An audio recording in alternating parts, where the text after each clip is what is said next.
புஜ்ஜிமா, அங்க பாருடி தங்கம், காக்காலாம் பறக்குது பாரு. What is that? க்ரோ சொல்லுங்க. க்ரோ. காக்கா சொல்லுங்க. சிரிச்சு அவள மயக்கிடுவா மாயக்காரி. ஏய் புஜ்லு, நம்ம எங்க வந்திருக்கோம் இப்ப? பார்க்குக்கு வந்திருக்கோம். ஜாலியா உங்களுக்கு? இப்ப உங்க அம்மா வர போறாங்க. அவங்க கிட்ட கொஞ்ச நேரம் பேசிட்டு அப்புறம் என்கிட்ட ஓடி வந்துருங்க. கொஞ்ச நேரத்திலே வந்துடணும் புஜ்லு. உனக்காக இந்த கண்மணி வெயிட் பண்ணிட்டு இருப்பேன். ஏய் டோரா புஜ்ஜி, உன்னை அப்படியே நசுக்கணும் போல இருக்கு தெரியுமா? என்னடி மயிலு, என்ன பேசுறீங்க? ஏய் நான் நசுக்காதடி, எனக்கு வலிக்குதுடி சொல்றீங்களா? கண்மணி, இதெல்லாம் என்ன பேரு? என்னமோ புஜ்ஜி புஜ்லுன்னா என்னமோ சொல்லிட்டு இருக்க. சும்மா தான் கார்த்திக். இதழ் இதழ் பாப்பா, இதழ் குட்டின்னு கூப்பிட்டுட்டே இருக்கோமா பேர் சொல்லி, அதான் சும்மா செல்ல பேர் வைக்கலாமேன்னு வச்சேன். நல்லா இருக்குல்ல? இனிமே நீங்களும் இதே ஃபாலோ பண்ணுங்க. என்ன புஜ்ஜிமா, அப்படித்தானே?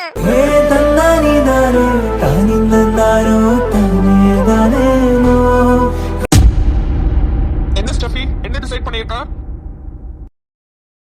என்ன ஓகே தான் கேக்குறேன். நான் என்னோட டிசிஷனை கார்த்திக் கிட்ட மியூச்சுவலா பேசிக்கிறேன். நீ பேசாம போ. That's all right. நான் எதிர்பார்த்த டிசிஷனா இருந்தா எனக்கு எந்த பிரச்சனையும் இல்ல. உனக்கு கொஞ்சம் கூட மனசாட்சி இல்லையா? ஏன் இப்படி எல்லாம் பண்ற? ஹலோ மேடம், யாருக்கு மனசாட்சி இல்ல? மனசாட்சி எல்லாம் நிறைய இருக்கிறதுனால தான் டிவோர்ஸ்ட் ஆன உனக்கு 2ஆம் தரமா நான் வாழ்க்கை கொடுத்திருக்கேன். அது எவ்வளவு பெரிய விஷயம் தெரியுமா? ஆமா, ரொம்ப தியாகி மாதிரி பேசுறேன். எங்க 2 பேருக்கும் டிவோர்ஸ் ஆனதே ஒன்னாலதான். நானும் கார்த்திக்கும் லவ் பண்ணி கல்யாணம் பண்ணோம். ரொம்ப சந்தோஷமா இருந்தோம். ஆனா நடுவுல பூந்து என் மனசெல்லாம் குழப்பி என்ன டோட்டலாவே மாத்திட்டேன். இப்ப நான் அதுக்கு எவ்வளவு ஃபீல் பண்றேன் தெரியுமா? கொரோனா டைம்ல நானும் கார்த்திக்கும் வேற வேற ஹாஸ்பிட்டல்ல ரொம்ப பிஸியா ஒர்க் பண்ணிட்டு இருந்தேன். அந்த டைமை நீ யூஸ் பண்ணிக்கிட்டேன். என்கிட்ட அன்பா பேசுற மாதிரி பேசி கார்த்திக் கிட்ட இருந்து கொஞ்சம் கொஞ்சமா விலக்கி அவன்கிட்ட சண்டை போட்டு அவன்கிட்ட மொத்தமாவே பிரிய வச்சுட்டு. நான் பேச தாண்டி செய்வேன். எனக்கு உன் மேல ஒரு இன்ட்ரெஸ்ட் இருந்துச்சு, வந்து பேசினேன். நீ கல்யாணம் ஆனவ தானே, நீ தான் ஸ்ட்ராங்கா இருந்திருக்கணும். கரெக்ட் தான், நான் தான் ஸ்ட்ராங்கா இருந்திருக்கணும். தப்பு பண்ணிட்டேன். இப்ப அதுக்கு ரொம்ப வருத்தப்படுறேன். நான் கார்த்திக் இதழ்னு 3 பேரும் நல்ல சந்தோஷமா இருந்திருக்க வேண்டிய வாழ்க்கைய நானே தப்பு பண்ணி கெடுத்துக்கிட்டேன். சும்மா இந்த நீலிக்கண்ணீர்லாம் இங்க படிச்சிட்டு இருக்காத. அதான் உன் எக்ஸ் புருஷன் அங்க வெயிட் பண்ணிட்டு இருக்கானே, அவன் கிட்ட போய் அழுவு. இங்க பாரு, உனக்கு ½ an hour தான் டைம். சீக்கிரமா உன் எக்ஸ் புருஷன் கிட்ட என்னென்ன பேசணுமோ பேசிடு. நான் பார்ல வெயிட் பண்றேன். பேசி எல்லாம் முடிச்சிட்டு எனக்கு கால் பண்ணு, வந்து கூப்பிட்டுக்கிறேன்.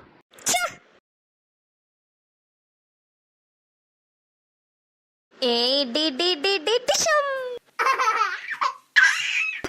மறுபடியும் பண்ணலாமா? ஏய் டி டி டி டி டிஷம்.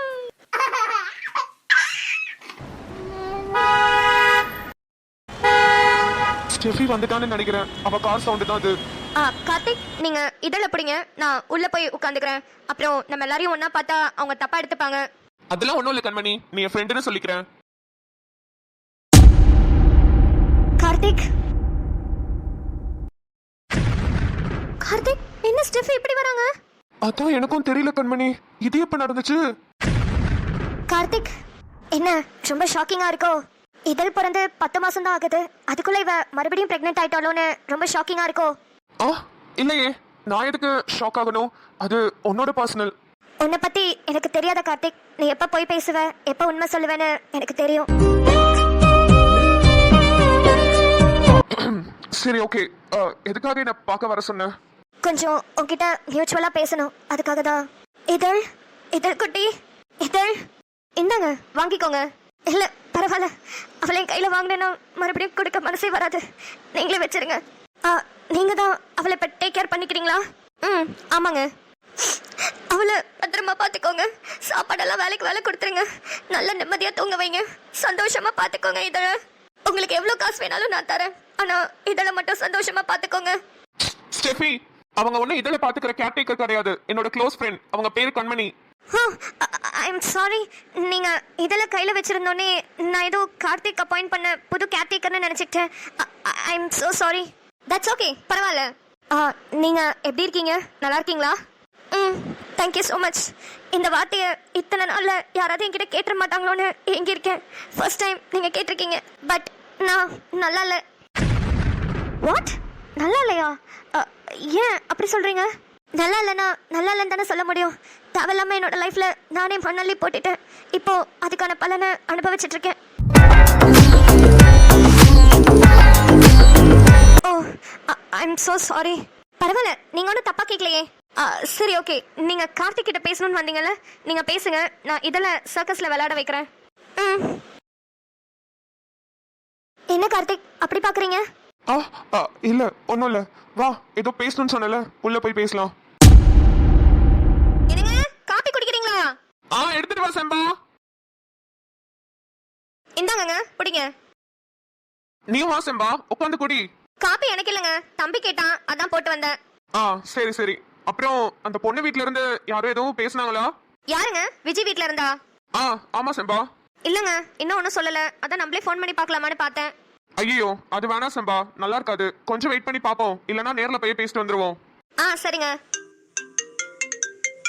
செம்பா போன் அடிக்குது பாரு. தோ இங்கே தாங்க வச்சிருக்கேன். என்னங்க விஜய்க்கு ஆயுசு நூறுங்க. இப்பதான் அவளை பத்தி கேட்டீங்க, உடனே போன் அடிக்கிறா பாருங்க. ஏதாவது நல்ல விஷயமா இருக்குமோ? எடுத்து பேசு செம்பா, என்னன்னு கேளு. ஹலோ விஜய். செம்பாக்கா. விஜய் சொல்லுமா, இப்பதான் உங்களை பத்தி பேசிட்டு இருந்தோம். என்னடா அவங்க வீட்ல இருந்து ஒரு தகவலும் வரலையேன்னு. கரெக்டா போன் அடிச்சிட்ட. என்னம்மா, ஏதோ சந்தோஷமான விஷயமா இல்ல வேற எதுமா? ஐயோ அக்கா, எனக்கு கையும் ஓடல காலும் ஓடல. நான் இதை எப்படி உங்ககிட்ட சொல்றது? என் வீட்டுக்காரர் திடீர்னு என்ன கூப்பிட்டு பேசினாருக்கா. பேசிட்டு ஒரு நல்ல நாள் அதுமா அவங்க எல்லாரையும் நம்ம வீட்டுக்கு வர சொல்லு, நம்ம பேசி முடிச்சிருவோம் அப்படின்னு சொல்லிட்டு இருக்கோம். ஐயோ எனக்கு ரொம்ப சந்தோஷமா இருக்கு. விஜய் என்னமா சொல்ற? உண்மையாதான் சொல்றேன். ஐயோ என்னால நம்பவே முடியல. ஏதோ ஒரு விஷயம் வரும்னு நினைச்சேன், ஆனா நல்ல விஷயம் இவ்வளவு சீக்கிரம் வரும் நான் சத்தியமா நினைக்கவே இல்லை. ஐயோ கடவுளே, மாரியாத்தா தான் காப்பாத்துனா. காலையில தூங்கி எந்திரிக்கும் போது கூட நினைச்சேன், ராஜாக்கும் ரோஜாக்கும் யாரு கையில விழுந்தாவது கல்யாணத்தை பண்ணி வச்சிடணும்னு. அப்பா விடியறதுக்குள்ளே ஒரு நல்ல செய்தி சொல்லிட்டேன். ரொம்ப நன்றி விஜய். ஐயோ அக்கா, என்னால நம்பவே முடியல. திடீர்னு அவர் கூப்பிட்டு கேட்டாரு. எப்படிதான் அப்படி மனசு மாறினாரோ தெரியல. அக்கா அவரை பத்தி சொல்ல முடியாது, திடீர்னு மனசு மாறினாலும் மாறுவாரு. அதுக்குள்ள எப்படியாவது நீங்க எல்லாம் வந்து தட்டை மட்டும் மாத்திக்கங்கக்கா. ஐயோ விஜய், இதெல்லாம் நீ சொல்லணுமா?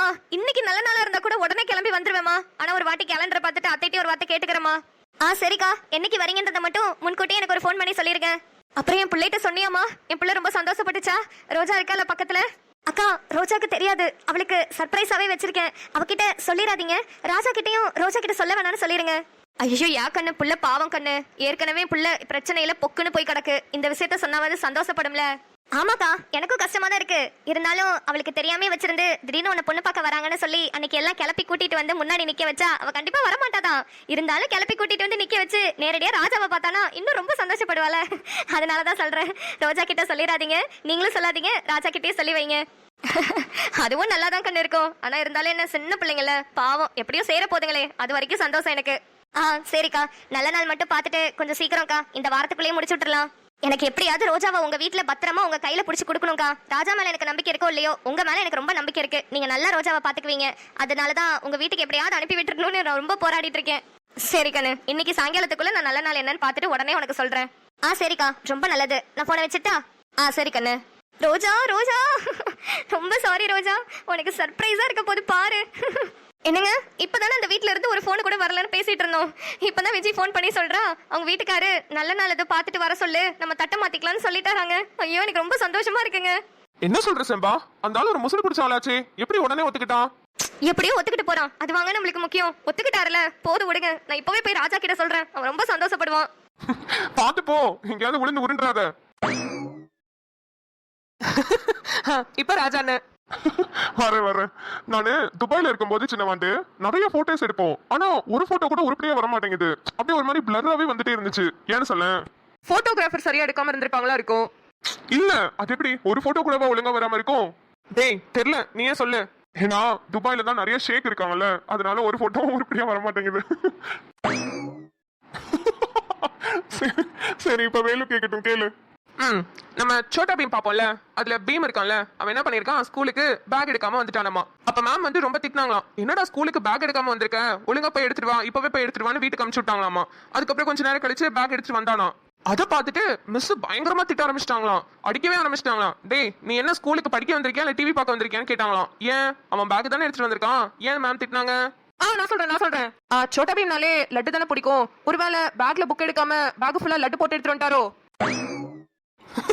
இல்ல என்னவா இருக்கும்? பாக்கியா அமைதியாவே இருக்க, நீ சொல்லு. எனக்கு இந்த ஜோக்கு தெரியும், நீங்க எல்லாம் கண்டுபிடிங்க. டேய் தெரியலடா, நீயே சொல்லு. ஏன்னா பீம் ஸ்கூல் பேக் எடுத்துட்டு வராம பீம் பேக் எடுத்துட்டு வந்துட்டாலும். டேய் சாவடிக்க போறேன்டா உன்னை. ஐயோ லே தம்பி. என்ன செம்பு, கட்டெரும்பு காதுக்குள்ள போன மாதிரி இப்படி பரபரப்பா ஓடி வர? என்ன காச்சு? ஐயோ தம்பி, இவ்வளவு சந்தோஷமான விஷயத்த நான் எப்படி என் வாயால சொல்லுவேன்? உனக்கு வேற ஆப்ஷனே இல்ல செம்பு, நீ உன் வாயால தான் சொல்லணும். தயவு செஞ்சு சொல்லிடு. ராஜா, ரோஜா வீட்ல இருந்து ரோஜாவோட அண்ணி ஃபோன் பண்ணாங்க. ஒரு நல்ல நாள் பார்த்துட்டு சீக்கிரம் வந்து தட்ட மாத்திக்கோங்கன்னு சொன்னாங்க.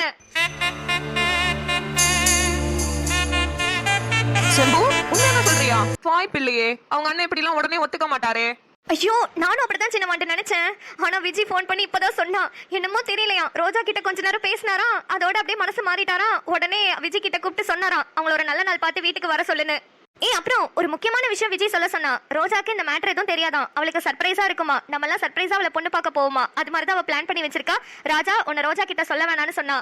சொல்ல மாட்டேங்கா, நானும் ரோஜாவோட ரியாக்ஷனை பார்க்கணும். அப்பாடா, இனிமே ஒரே ஜாலி தான். கல்யாண கலை கட்டியாச்சு.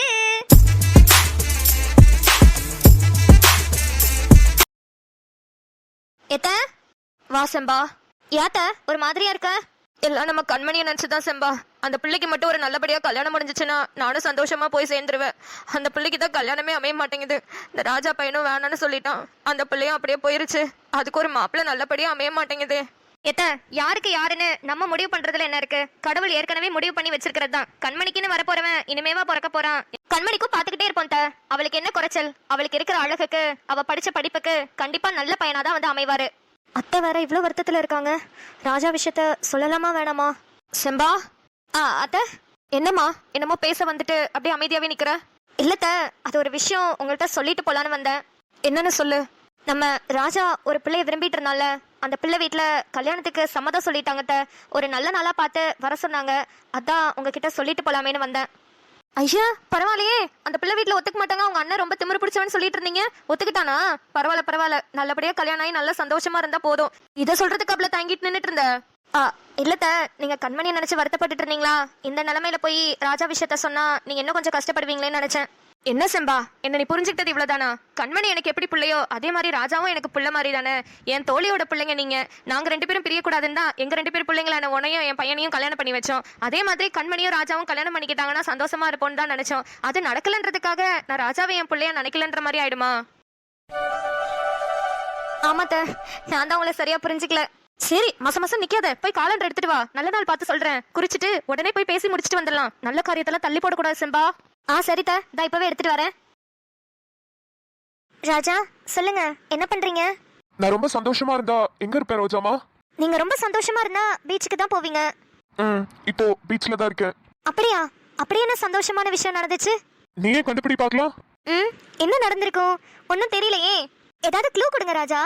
ஐயோ, இவன் ராஜா கிட்ட பேசிட்டு இருக்கா. செம்பாக்கா அவர்கிட்ட சொல்ல வேணாம்னு சொன்னாங்களா என்னன்னு தெரியலையே. அவர் பாட்டுக்கு ஏதாவது சொல்லிட்டாருனா? சரி, ரொம்ப யோசிக்காத, நானே சொல்லிடுறேன். சொல்லுங்க. எனக்கு ப்ரொமோஷன் கிடைச்சிச்சு ரோஜாமா. ரொம்ப நாளா வெயிட் பண்ணிட்டு இருந்த விஷயம். நான் இன்னும் 2 நாள்ல துபாய் கிளம்பிடுவேன். ராஜா என்ன சொல்றீங்க? இன்னும் 2 நாள்ல துபாய் கிளம்புறீங்களா? ஐயோ, தம்பியும் சேர்ந்து பிராங்க் பண்றாப்ல போலயே. ஆமா ரோஜாமா, ரொம்ப நாளா வெயிட் பண்ணிட்டு இருந்தேன் இந்த ப்ரொமோஷனுக்காக தான். இப்போ வரைக்கும் salary 60,000 வாங்கிட்டு இருந்தேன்ல. இதுக்கப்புறம் 75, 80 இன்க்ரீஸ் ஆகும். அதுக்கப்புறம் எந்த பிரச்சனையும் இல்லை நம்மளுக்கு. அதெல்லாம் ஓகே தான். ஆனா 2 டேஸ்ல துபாய் போறேன்னு சொல்றீங்க? ஆமா ரோஜாமா, இப்ப ப்ரமோஷன் கிடைக்கலனா இந்த லீவ் அப்படியே எனக்கு எக்ஸ்டெண்ட் ஆகும். இப்பதான் கிடைச்சிருச்சுல, நான் போய் ப்ரமோஷன் லெட்டர்லாம் சைன் பண்ணிட்டு அதெல்லாம் கன்ஃபார்ம் பண்ணிட்டு ஒரு 3 months கழிச்சு இந்த ரிமைனிங் லீவ்ஸ் எடுத்துட்டு வந்துருவேன்.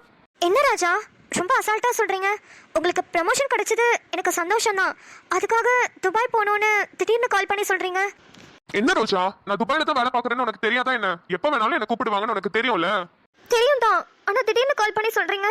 அப்ப என்ன மிஸ் பண்ண மாட்டீங்களா? லூசு, உன்னை மிஸ் பண்ணாம இருப்பேனா? அதுவும் இல்லாம நீ எங்க போயிட போற? இதே ஊர்ல இங்கே தான் இருக்க போற. ஆனா ப்ரமோஷன்லாம் அப்படி ஈஸியா கிடைச்சிடாது ரோஜாமா. நான் எவ்வளவு நேர்மையா இருந்து எவ்வளவு ஹார்ட் ஒர்க் பண்ணி இந்த ப்ரமோஷன் வாங்கியிருக்கேன் தெரியுமா? பா, எனக்கு ரொம்ப சந்தோஷமா இருக்கு. இன்னும் 2 daysல துபாய் கிளம்பணும்ல, அது சொல்றதுக்காக தான் உனக்கு கால் பண்ணேன். சரி, ஓகே, நான் அப்புறம் பேசுறேன். நீங்க ஒன்னும் என்கிட்ட பேசவே வேணாம், போனை வைங்க. ஐயோ ரோஜாமா, சாரிமா. பாவம் புள்ள, என்ன மிஸ் பண்ண மாட்டீங்களான்னு பாவமா வந்து கேட்டுச்சு. ரோஜாமா, இன்னும் 2 நாள் வெயிட் பண்ணு. மாப்பிள்ள மாதிரி வந்து உன்னை கெத்தா தூக்கிட்டு போயிடுறேன்.